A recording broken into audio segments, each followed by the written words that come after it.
नमस्कार, एक न्यूज 24 देख रहे हैं आप और मैं हूं आपके साथ तान्या सिंह। केंद्रीय मंत्री और लोक जनशक्ति पार्टी रामविलास के राष्ट्रीय अध्यक्ष चिराग पासवान ने बिहार विधानसभा चुनाव 2025 के लिए अपनी रणनीति बनानी शुरू कर दी है।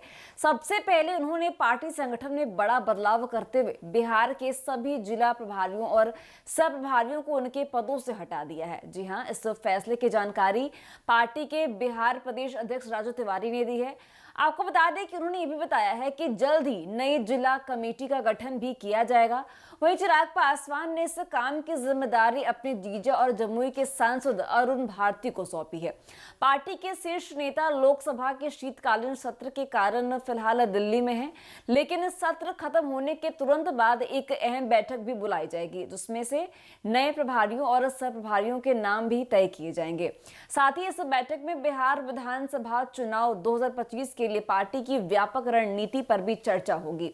बता दें कि लोजपा रामविलास ने जिला प्रभारियों और सह प्रभारियों सहित कुल 76 पदाधिकारियों को हटाने का निर्णय लिया है। यह पहली बार नहीं है जब चिराग पासवान ने संगठन में इतने बड़े बदलाव किए हैं। बता दें कि 3 साल पहले भी उन्होंने प्रदेश कमेटी को भंग कर दिया था। उस समय प्रवक्ताओं और मीडिया प्रभारियों की टीम को हटाकर नए सिरे से गठन किया गया था। इस बार भी पार्टी संगठन को मजबूत और चुनाव के लिए तैयार करने की कोशिश तेज है। बता दें कि चिराग पासवान की पार्टी ने बिहार विधानसभा चुनाव 2020 में 137 सीटों पर अपने उम्मीदवार उतारे थे। हालांकि पार्टी को सिर्फ एक सीट पर जीत मिली थी। इसके अलावा 9 सीटों पर लोजपा रामविलास दूसरे स्थान पर रही। यह चुनाव चिराग पासवान के लिए बड़ी चुनौती था, लेकिन उन्होंने बिहार की राजनीति में अपनी जगह बनाए रखी। इस चुनाव में उनके उम्मीदवारों की वजह से राजद लालू प्रसाद यादव की पार्टी को कई जगह फायदा हुआ था।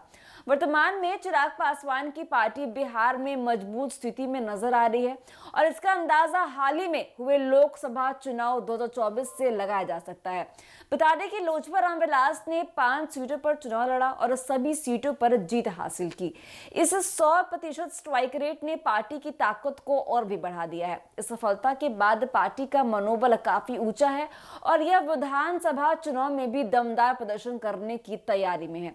बताते चले कि बिहार विधानसभा चुनाव 2025 के लिए चिराग पासवान की पार्टी को लेकर एक बड़ा सवाल यह है कि वह एनडीए गठबंधन में अपनी पार्टी के लिए कितनी सीटों की मांग करेंगे, क्योंकि चिराग पासवान पहले से ही बीजेपी और जदयू नेतृत्व वाले एनडीए गठबंधन का हिस्सा रहे हैं। तो लोकसभा चुनाव में मिली जीत से उनकी पार्टी की साख बढ़ी है, जिससे सीटों पर मेल भाव करने की स्थिति में वो मजबूत दिखाई देते हैं।